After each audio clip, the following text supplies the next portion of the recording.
అండి welcome to Monika vlogs.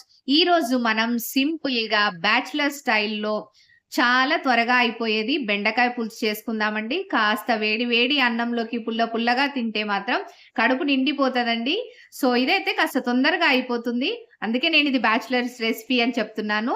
So దీనికి ఎక్కువ ఇంగ్రీడియంట్స్ ఏం అవసరం లేవు. రొటీన్ గా యూజ్ చేసే ఇంగ్రీడియంట్స్ అండి. నేనైతే ఇక్కడ ఒక బెండకాయలు ఒక 1/4 కిలో అలా తీసుకున్నాను. అలాగే ఒక పెద్ద ఉల్లిగడ్డ, ఒక 2 పచ్చిమిర్చి, కాస్త కరివేపాకు, కొంచెం కొత్తిమీర. అలాగే నేను ఇక్కడ చింతపండుని ముందే నానబెట్టేసుకొని పక్కకు పెట్టుకున్నానండి. ఒక చిన్న నిమ్మకాయ సైజ్ అంతా చింతపండు తీసుకున్నాను. మీరు పులుపు ఇంకెక్కువ తింటారు అని అనుకుంటే ఇంకాస్త ఎక్కువనే నానబెట్టేసుకోండి. ఓకేనా అండి? సో లేట్ చేయకుండా రెసిపీలోకి వెళ్ళిపోదాము. ముందుగా మనం స్టవ్ ఆన్ చేసేసుకొని ఏదైనా కడాయి అలా తీసేసుకొని ఇందులోకి ఒక 2 టేబుల్ స్పూన్ల ఆయిల్ యాడ్ చేసుకోవాలి. ఆయిల్ వేడైందండి. ఇప్పుడు ఇందులోకి నేను ఒక 1/2 టీ స్పూన్ అలా ఆవాలు వేసాను.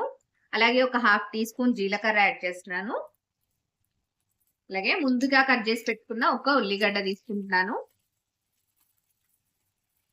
2 పచ్చిమిర్చి. ఒక్కసారి ఇలా సార్ట్ చేసుకున్నాక మనం ఆల్రెడీ పక్కకు తీసుకున్న కరివేపాకు, కొంచెం కొత్తిమీర కాడల్వి వేస్తున్నానండి. ఈ ఉల్లిపాయ అనేది మంచిగా గోలాలి. ఇప్పుడు ఇందులోకి నేను ఒక 1/2 టీ స్పూన్ అల్లం వెల్లుల్లి పేస్ట్ యాడ్ చేస్తున్నానండి. సిమ్ లో పెట్టేసుకొని పచ్చివాసన పోయేదాకా కాసేపు గోలనివ్వండి. ఇప్పుడు ఒక 1/2 టీ స్పూన్ పసుపు యాడ్ చేసుకుందాము.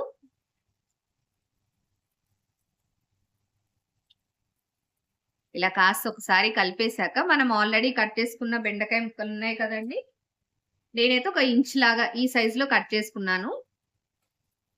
మీకు ఇంకా కావాల్సి వస్తే చిన్నగా కట్ చేసుకున్నా పర్వాలేదండి. వీటిని మంచిగా ఒక 5 నిమిషాలు అలా మీడియం ఫ్లేమ్ లో పెట్టేసుకొని ఫ్రై అవ్వనివ్వండి.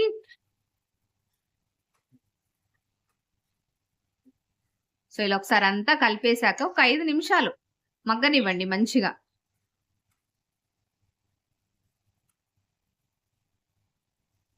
ఇలా మధ్య మధ్యలో కలుపుతూ ఉండండి, లేకపోతే కింద కాస్త అడుగంటినట్టు అయిపోతుంది.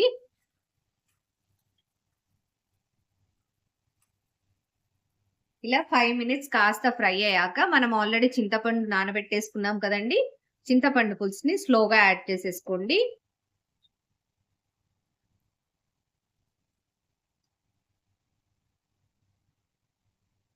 ఇలా చింతపండు రసం అంతా వేసాక ఒక్కసారి కలిపేసేయండి. ఇది ఒక పొంగు రానివ్వండి. ఆ తర్వాతకి మనం దీంట్లోకి ఉప్పు, కారం అన్ని యాడ్ చేసేసుకుందాము. చాలా అంటే చాలా సింపుల్ రెసిపీ అండి. రైస్ పెట్టేసేసి రైస్ అయ్యేలోపు కూడా ఈ కర్రీ చేసేసుకోవచ్చు, బెండకాయ పులుసు. ఇది ఒక పొంగు రానివ్వండి.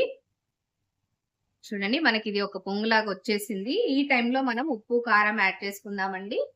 నేనైతే ఇక్కడ ఒక 1 టీ స్పూన్ లాగా యాడ్ చేస్తాను. మీరు ఒకవేళ కారం తక్కువ తింటాను అనుకుంటే మాత్రం కాస్త తక్కువ యాడ్ చేసేసుకోండి. మీ రుచికి సరిపడా యాడ్ చేసుకోండి.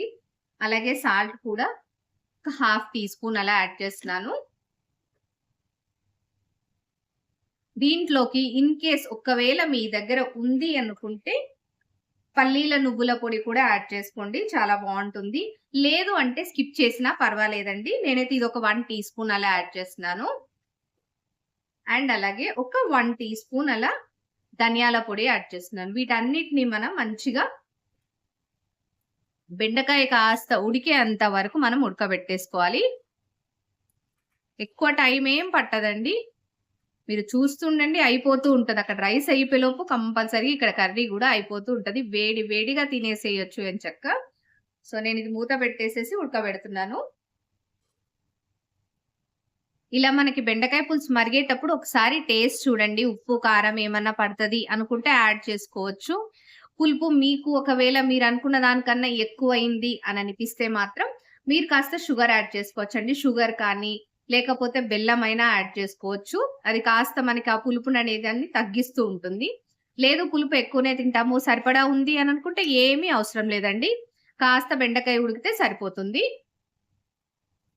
చూడండి ఒక 5 మినిట్స్ అయిపోగానే మనకి బెండకాయ అనేది మంచిగా ఉడికుంటుందండి. కావాల్సి చూడండి ఇలా కాస్త ఇలా తుంపితే వెంటనే తునిగిపోతుంది. సో, ఇలా తునిగింది అనంటే మనకి మంచిగా ముక్కకి గూడా పులుపు మంచిగా పడుతుంది. మంచిగా కర్రీ ఉడికినట్టు అంతా బాగున్నట్టు. సో, ఇప్పుడు మీరు కాస్త కొత్తిమీర పెట్టేసుకొని, అలా కొత్తిమీరతోటి ఏసేసుకొని స్టవ్ ఆఫ్ చేసుకోవడమండి. వేడి వేడిగా బెండకాయ పులుసు రెడీ అయిపోతున్నట్టే. మన వీడియో మీకు నచ్చిందనే అనుకుంటున్నాను. నచ్చితే మాత్రం తప్పకుండా లైక్ చేయండి, షేర్ చేయండి, సబ్స్క్రైబ్ కూడా చేయండి. మళ్ళీ నెక్స్ట్ వీడియోలో మళ్ళీ కలుద్దామండి. Thank you for watching.